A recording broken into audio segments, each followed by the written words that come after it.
สวัสดีทุกคนวันนี้กลับมาพบกับตุ๊ตู่คือเก่าเนาะถ้าเบิ่งว่าวันนี้แป้ใจบอกว่าตุ๊ตู่มาเฮ็ดยังก็คือตุ๊ตู่อยากจะนำเสนอสิ่งดีๆให้ทุกคนได้รู้จักนั่นก็คือทุกคนเคยสังเกตบอกว่าเป็นยั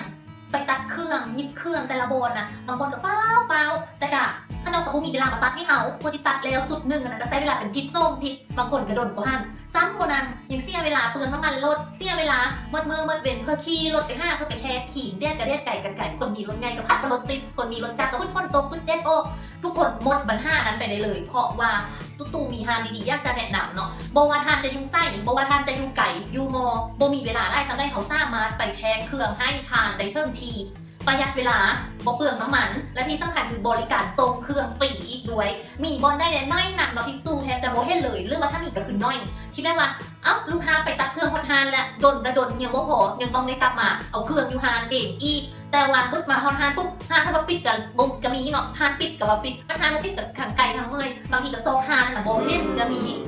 ฉะนั้นเนาะมันปัญหาอันที่เราเว้ามาได้เลยเนาะบอกว่าทานจะอยู่ห้องการอยู่ทานเรียนหนังสืออยู่เพียงแต่ทานสะดวกให้ทางหารไปห้าอยู่ไส้เพิ่นพร้อมที่จะเอาเครื่องไปส่งให้ฟรีเลยเนาะที่สำคัญนอกจากบริการดีเป็นกันเองขนาดนี้แล้วยังไม่ต้องแปลกใจอีกว่าเป็นเนี่ยคือเป็นแบบนี้เพราะราคาเครื่องก็ทึกแสนทึกเลือกเกินถ้าเทียบกับทานที่ทานเคยเฮ็ดมาเนาะลองมาเทียบกันเบิ่งว่าทึกกว่านี้ยังมีอีกบ่เนาะนอกจากบริการฟรีนอกจากวัดแท้เพิ่มทีส่งเครื่องเพิ่มทีและเอาอกเอาใจลูกค้าขนาดนี้แล้วเนาะประเภทเป็นเสื้อไม่เนาะประเภทเป็นเสื้อไม่แค่ยาวเนาะราคาเพียงแต่เส้น3,000 กีบเท่านั้นแต่ถ้าเป็นแค่สั้นก็คงเอาราคาเป็นแต่เส้นกีบเท่านั้นถ้าทานที่บาบอนได้แข็งที่บาบอนได้ไปไกลไปยากมา5ทางเห่าเนาะไว้ใจให้พวกเขาตัดสูตรงามๆให้ทานในสูตรใจพร้อมราคาเป็นกันเองที่สำคัญคือบริการดีฟรีแบบนี้5เดือนยากแล้วเนาะที่สำคัญคือสิ้นเนสิ้นก็มีคือการเนาะเป็นประเภทสิ้นไฟสิ้นหนักเหียนเนาะพื้นเดียวเพียงแต่ราคา50,000 กีบเท่านั้นทุกคนตกใจบอกว่าราคาแบบนี้5เดือนยากแล้วส่งเครื่องทีอย่างราคาทึ่งอีกเนาะที่สำคัญถ้าเป็นประเภทสิ้นไม่ก็ต้องคิดว่ามันจะแพงเลยแพงไม่แพงยังเห็นด้วยความละเอียดอ่อนและปานนี้ที่สุดทางคิดว่าราคามันจะเท่าได้ถ้าสิ้นไม่ราคาเพียงแค่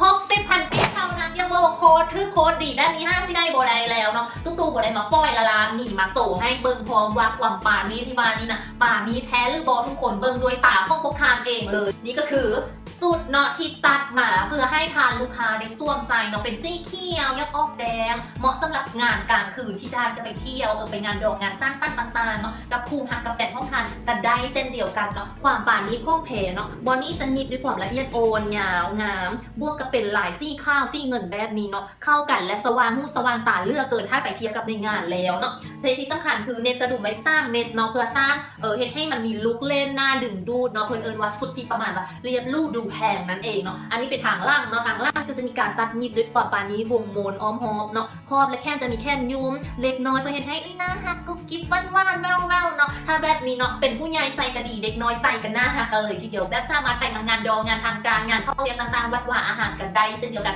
ได้ทุกสถานที่ที่เป็นสถานที่หน้าเขาลงหรือว่าหน้าไฮเกียนนั่นเองเนาะต่อไปตู้จะพามาเบิงซิ้นเนาะเบิงซิ้นก็กับเสื้อเนาะก็จะประมาณนี้เนาะทุกคนเนี่ยเดี๋ยวตู้จะพาให้มาเบิงเด้อเปลี่ยนละเอียดเนาะ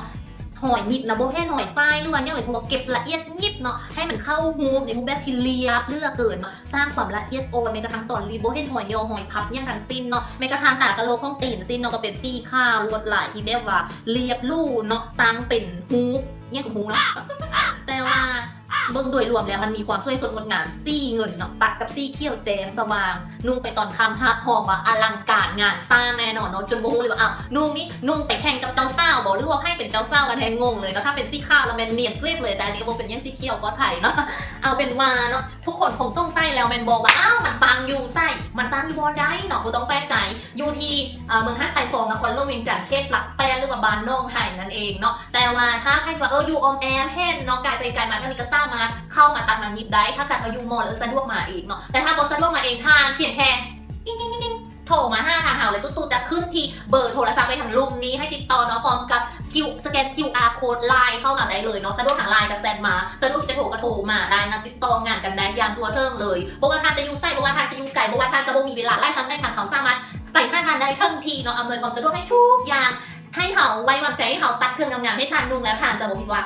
มื้อนี้ตู้หมดเวลาไปแล้วไปเจอกันครั้งหน้าเด้อว่าตู้จะเอาเนี่ยแบบดีๆแบบนี้มาฝากตื่นมื้อนี้พบกันของบ้านสบายดีบ๊ายบายนั่นแหละ